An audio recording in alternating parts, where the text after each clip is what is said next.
Thanks, Ellen and John. Thank you for having me at Allegheny Unitarian Universalist Church today, the North Side, Pittsburgh, PA, my hometown. I was born and raised where I live with my family. This is my home. I really want to say again, I'm very honored to be here today with you all. I do work on race relations, and my background is in arts and education.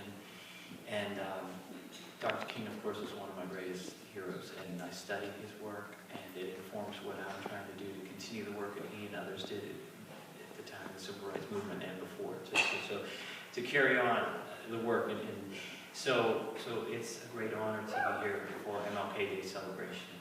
So a big thank you again. I was really moved by the sharing. It's just so abundantly clear to me that we all have our joys and sorrows, right? We all have our pain. We all have our struggles. We all have our moments of jubilation. That is because we're human. That is our whole humanity. That is our whole humanity. That is what I believe is a crucial missing link to taking a quantum leap with race relations and how we deal with race relations in America and globally. But I do believe that there is a missing piece, an unmet need, and that's what I hope to share a few ideas today with you about that. I'd like to start with the quote. And is this volume okay? Is it too loud? Is it too soft? I just want to make sure. Okay, thank you. I want to start with the quote, which is from the March on Washington speech, which is from the Dream speech. And I love so many of Dr. King's other sermons and speeches so much. But I know this is one section that isn't as often quoted, I don't think. Quote, "We must forever conduct our struggle on the high plane of dignity and discipline. We must not allow our creative protest to degenerate into physical violence. Again and again, we must rise to the majestic heights of meeting physical force with soul force. The marvelous new militancy which has engulfed the Negro community must not lead us to a distrust of all white people. For many of our white brothers, as evidenced by their presence here today, have come to realize that their destiny is tied up with our destiny. And they have come to realize that their freedom is inextricably bound to our freedom. We cannot walk alone." End quote. Dr. Martin Luther King, March on Washington. We cannot walk alone. So that is the title of my talk today. And taken, I just want to be clear, that's taken from that line in Dr. King's speech. And so I want to give credit to, we cannot walk alone, as Dr. King, and I'm trying to take that and share these ideas with that as a jumping off point. We cannot walk alone. That's a profound statement to me. When it comes to healing the wounds, changing, continuing the absolutely necessary social change regarding race relations, that's a profound statement. We cannot walk alone. And to me, that's an invitation. See, I take that up as an invitation. Dr. King gave me an invitation. And I heard that, and I felt that invitation even as a young boy looking at books in my grandmother's home on civil rights and Time Life books about the march on, just imagery, even 8 years old, 9 years old, and starting to learn about the work of Dr. Martin Luther King and other civil rights leaders and citizens who were engaged in this struggle. I felt welcome. It was an invitation to me. And so my question is, what happens when we try to walk together? So we cannot walk alone, but what happens when we try to walk together? And as far as the invitation, that invitation was to me as a human being, as a person with struggles and pain and sorrow and joy, my whole humanity. That invitation from Dr. King was an invitation to my humanity, my whole humanity. And it was also an invitation to me as a white man. What does it mean to be an ally? So, I think what happens oftentimes when we talk about race in America is, again, we're stuck in this either-or paradigm. But what we really need is a both-and approach. So, we want to get to a place, the beloved community, the dream, Martin Luther King and others, is, right, we want to get to a place where what really matters is the content of our character. What really matters is our heart, who we are as people. We all know this, right? That's where we want to get to. But we also know we're not there right now. We're not there yet. So that it does a disservice if we pretend that we are. So what I see happening is we get stuck in either denial about what work we still need to do regarding race. So we're stuck between either denial or this guilt, this sort of guilt trip thing that bounds us up. It's non-generative. It doesn't have movement. It doesn't engage our whole humanity. So we're stuck. Guilt, we're stuck. Denial, guilt. But what we need is something different. We need something, I believe, which in the words of poets, the Irish poet David White, what we need is responsibility, not in the sense of a burden, but rather the root of the word, our ability to respond. What's our ability to respond as a human being? Okay? So, I just want to illustrate a couple things about these core ideas here that I'm trying to share with you today. The both and thing. So for example, when I walk outside the door, I'm JG, who I am, my person, but I'm a white man also, and I'm a white man. So my friend, family members, or others, colleagues who are of color, African American, Hispanic, other people of color, they walk out the door. So that's our external identifier. We have many of them: male, female, ability, disability. But we have all these external identifiers, right? But how do we hold both of those things in a way that is generative? How can we hold them in such a way that creates a creative tension and that is generative? So I just want to briefly just sort of talk about, like, what normally happens, what usually happens when we try to have a productive dialogue or program on race relations. What normally happens? Where's the unmet need? Where's the missing piece? See, what I'd like to share with you is this sort of notion of the spectrum, you know? And as I mentioned, you have, on one hand, you kind of have this, like, denial mode. People who, well, on the far end of the spectrum, you have just hatefulness, right? People who are really bigoted and, whatever. But then you come a few notches back, you have folks who aren't bigoted, maybe, but who really just don't understand what all the fuss is about, Come up a couple more notches on the spectrum, and it's like, well, yeah, okay, we have a black president now, and what's the problem? I mean, that proves it all, right? So there's still this denial that there are all the persistent racial disparities. So then you come up a couple more notches on the spectrum, less denial, but it's more like, hey, you know what? I have a good heart. I love everybody. I don't see race, and so that's problematic in a way, right? Because there's still denial there. But I'd like to say, too, there's a kernel of goodness in it. There's a kernel of goodness. There's a desire in there to do what's right? So then you come in and you have this spectrum, part of the spectrum where folks get that, okay, we have more work to do around race relations. So they're not in denial. But they don't consider themselves activists, per se. So let's pause with this middle part. I call this middle section the hidden demographic. And I'll tell you why in a second. This is what I call the hidden demographic. But let's keep going over here on the spectrum.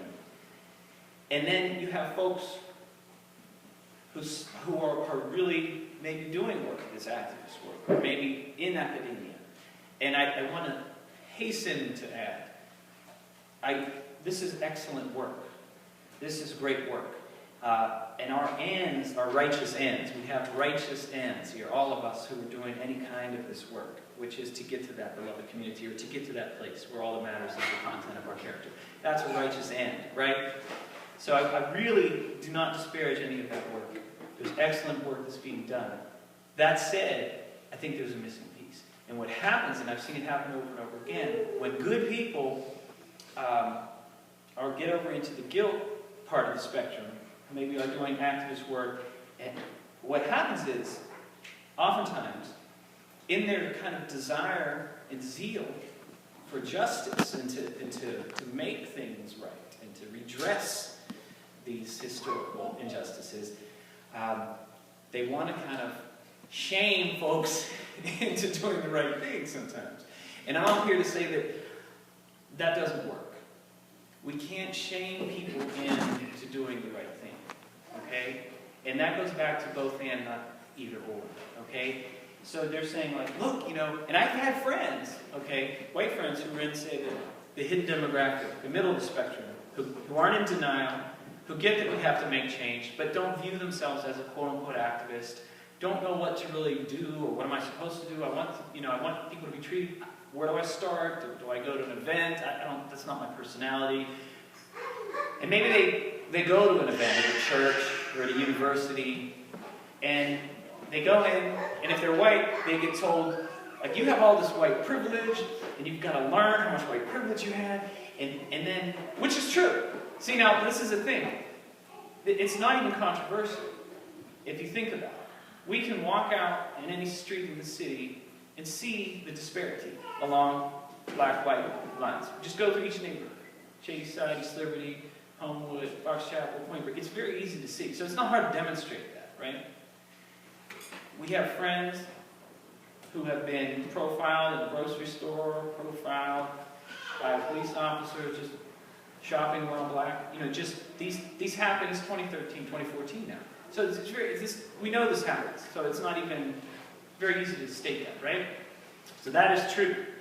But what happens is, oftentimes, friends I've had who've gone to these things come back and they feel kind of like, oh, wow, it's kind of a bummer. Like, my black friends are getting profiled, and I'm white, and I learned I have this privilege, and kind of feel bad about that, but yet I feel guilty, but I didn't really do anything, and should I just feel guilty? So it's like, it's non-productive, it's non-generative, okay? So what if we were able to have something that was a generative process, both and? What if it was possible to say, yes, it's true, I'm both a white man, with all that means for my external identifiers and the privilege and not being profiled walking down the street, and I'm a human being. So how do I bring to bear my whole humanity for my fellow citizens of color?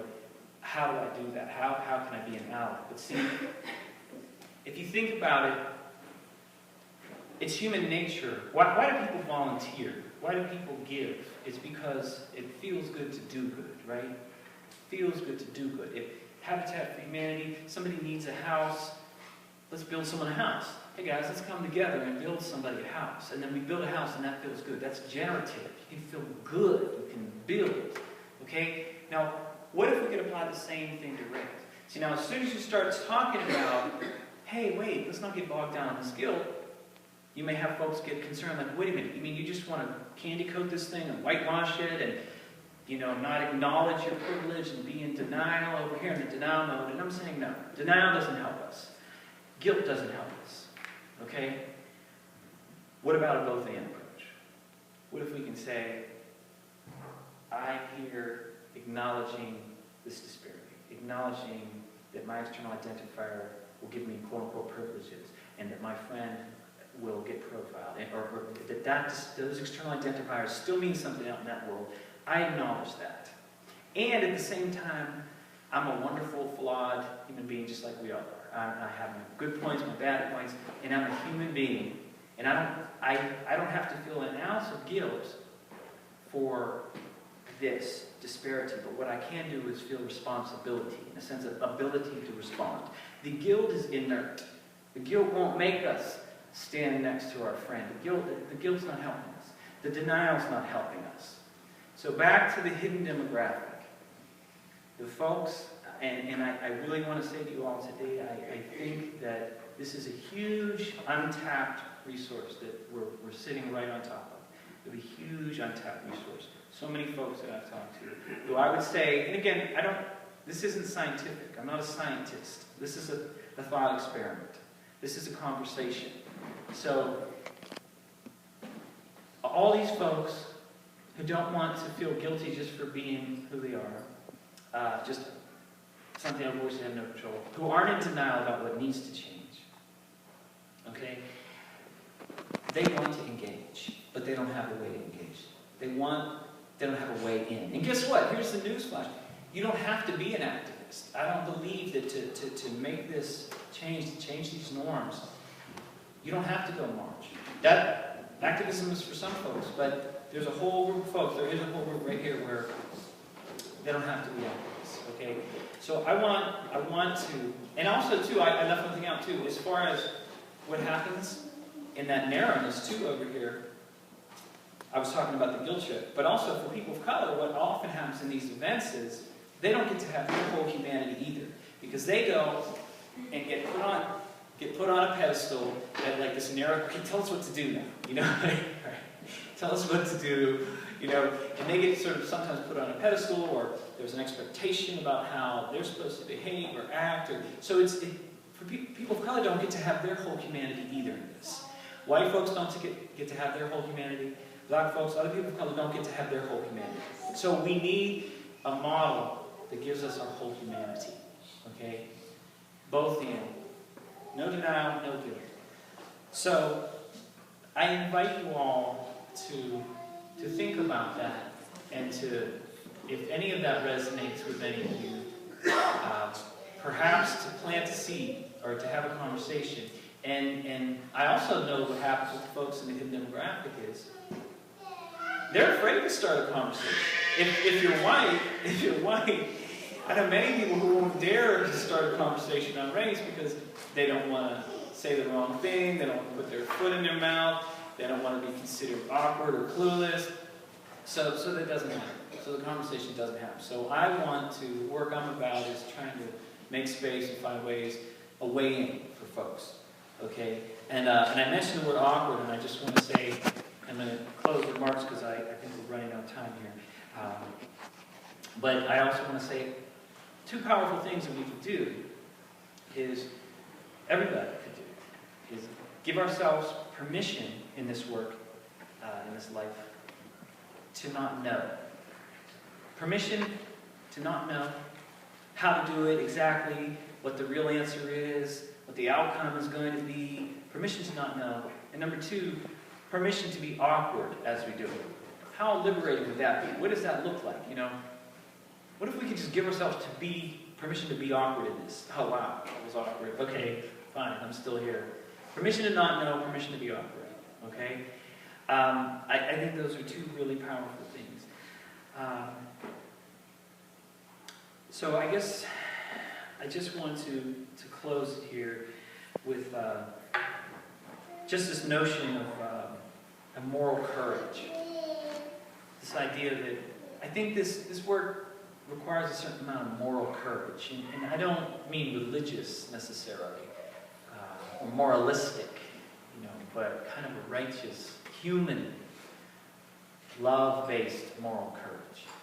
And again, you don't have to be an activist. You don't have to do a march. You don't have to hold a sign. You don't have to, you know, but there's a certain amount of moral courage to be becoming allies. And how do we become effective allies? We don't have to shut down ourselves and just say, okay, I can't say anything. I just have to, I can't have any because I'm, you know. And we also can't say, oh, are you sure they were following you around the store for being, maybe, you can't minimize, you can't deny other people's experience, and you don't have to feel bad about who you are. Imagine how powerful that would be. I've been doing this work for years, and I'm still fumbling and stumbling and being awkward all the time, but I finally gotten to a point where it's so liberating when you realize I don't have to deny anything about race, and I also don't have to feel bad for being who I am on the outside. Like, I feel great about my insides, my outsides, and I can completely listen to someone sharing their reality without having to try to, question if it's really happening.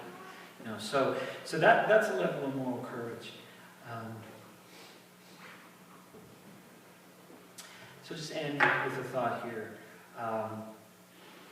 Let us continue the work of Dr. King and the other courageous individuals who do the work of the civil rights movement.